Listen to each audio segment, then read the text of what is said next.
So everyone's kind of glued to this 2024 election, right? Right, right. Well, today we're diving into a state that's like a mini America, politically speaking at least. Okay. Michigan. Yeah.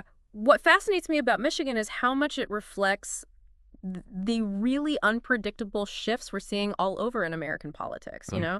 Like, this is a state that's historically leaned Democrat. Right.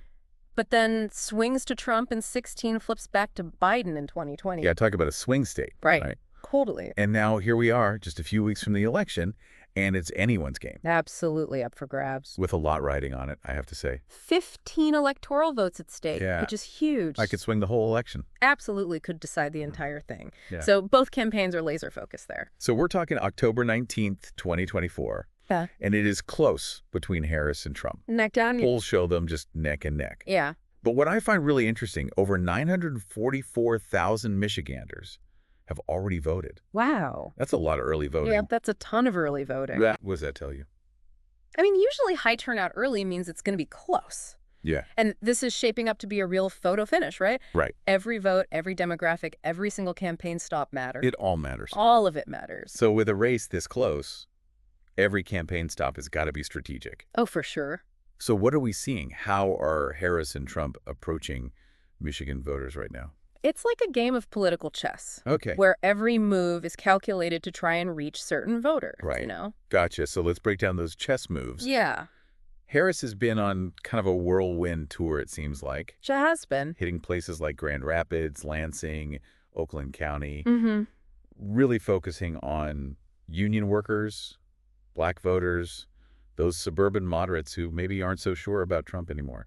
Yeah, and her message has been really interesting. Oh, so? So take her recent speech to union members in Lansing. Okay. She went beyond just like your typical pro-union talking points. She actually played a highlight reel of Trump's own words about auto workers. Oh, wow. Like clips of him saying not so nice things about them. Now, that is fighting fire with fire. Right. But, I mean, in a way, it's smart. Oh, absolutely. Because it makes these voters actually hear how he's talked about them in the past, you know? Especially in Michigan, a state with such deep ties to the auto industry. Exactly. Those words hit different there. Totally. It feels like the Harris campaign is trying to really drive a wedge between, like, union leadership. Which is mostly pro-Harris. Yeah. And the everyday union members who might be up for grabs. Right, right. You know what I mean? So that's Harris shoring up her base. What's Trump's strategy look like? So Trump is really doubling down on the areas that have shown him support before. Which are? Spending a lot of time in Oakland County. Okay. And he's making a huge play for those blue-collar workers, especially in places like Detroit. Interesting. And what's he promising them? Well, on the one hand, he's sticking to familiar territory. Tariffs on imported cars, tax breaks for car loans, really zoning in on those economic anxieties. Mm-hmm. But then he had that little slip-up recently where he compared Detroit to a developing nation. Oh, right. Yeah. Which did not go over well. I imagine not. That seems like a gaffe that would be hard to recover from. You would think so. Yeah. You know. Especially in Detroit. It's a city with such a strong sense of identity and history. Exactly. It was definitely a misstep. He had to backpedal on those comments pretty quickly. Of course. But whether it actually hurts him with voters, that's still up in the air. I mean, his base is pretty loyal. They are. It seems like they're willing to overlook a lot, especially if they think he's got their back economically. Yeah, and that really underscores how crucial those blue-collar voters are in this election. Absolutely. They could really swing things one way or the other. And we can't forget about Arab American voters in Michigan, right?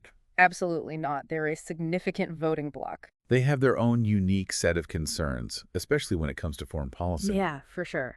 So how are Harris and Trump approaching this demographic? So Trump is actively trying to court Arab American voters. Mm-hmm. He even held a big campaign rally in Hamtramck, which has a large Muslim and Arab American population. Okay. Had the mayor there with him, Mayor Golub, who actually just endorsed Trump. Interesting. But at the same time, his stance on immigration, particularly the idea of mass deportations, it doesn't really jive with a lot of Arab American voters. That's a tough sell, especially for a community that values family ties so strongly. Right. Many of them are immigrants themselves or children of immigrants. That's exactly. So those policies hit close to home. For sure, for sure. Now, Harris, on the other hand, Yeah. she's trying to ease concerns about how the Biden administration's handled the Israel-Gaza conflict. Which has been a point of contention, let's be It's honest. definitely a sensitive issue. Yeah. Some Arab American voters feel like the administration hasn't done enough to address the suffering of Palestinians. And they want some reassurance, some concrete action. Exactly. So it's a balancing act for both candidates. It sounds like it. They have to figure out how to appeal to this really important voting bloc Right. while also navigating these complex foreign policy issues. Which are so personal for so many. Exactly. And it just highlights that every single vote matters in this election. Every single one. These nuances, these specific policy positions, they can make all the difference. It's just wild to see all these issues playing out, right? Yeah. The economy, foreign policy, social issues. It's not just about party lines anymore, is it? Not at all. It's like these really deep anxieties and hopes are kind of bubbling up and driving how people vote. And that's what makes this election so unpredictable. Exactly, because it's not just about national trends, right? No. It's how those trends are hitting people at the local level in their own backyards. So, like, take the whole blue-collar vote, for example. Perfect example. Both candidates are fighting tooth and nail for those voters. Right, and Trump's sticking with that familiar message of economic nationalism, Yeah. tariffs, trade deals, bringing back manufacturing jobs, that whole thing. Trying to convince them he's the one who'll fight for them. Exactly, the one who understands their struggles. So, basically the same playbook from 2016. Pretty much. Appealing to those who feel left behind by globalization and all that. Exactly, but the thing is, Yeah. some of his own words from the past are coming back to bite him. Oh, you mean those clips of him criticizing auto workers? Those are the ones. Yeah, those are pretty rough. Not great. Especially in a place like Michigan, where the auto industry is so central. It's part of their identity. Exactly. So those comments could do some real damage. So how's Harris countering that? She's going all in on unions, Okay. talking about her support for collective bargaining rights, fair wages, protecting American jobs, the whole 9 yards. Trying to make that connection with union members, even those who might be considering Trump. It's like they both understand how important it is to address those kitchen table issues. You know, the stuff that really hits home for Michiganders. Absolutely. Because in a race this close, every vote, every single one, could be the deciding factor. And these voters, the union members, the blue-collar workers, the Arab American community, they really hold the keys to Michigan, don't they? They really do. And whoever wins Michigan could very well win the whole thing. It's incredible. It's like Michigan is a microcosm of the entire country right now. It really is. All these anxieties, these hopes, these different visions for the future, it's all playing out in one state. And how it all shakes out in Michigan could have a ripple effect on the rest of the country. It's a lot to think about, that's for sure. It is.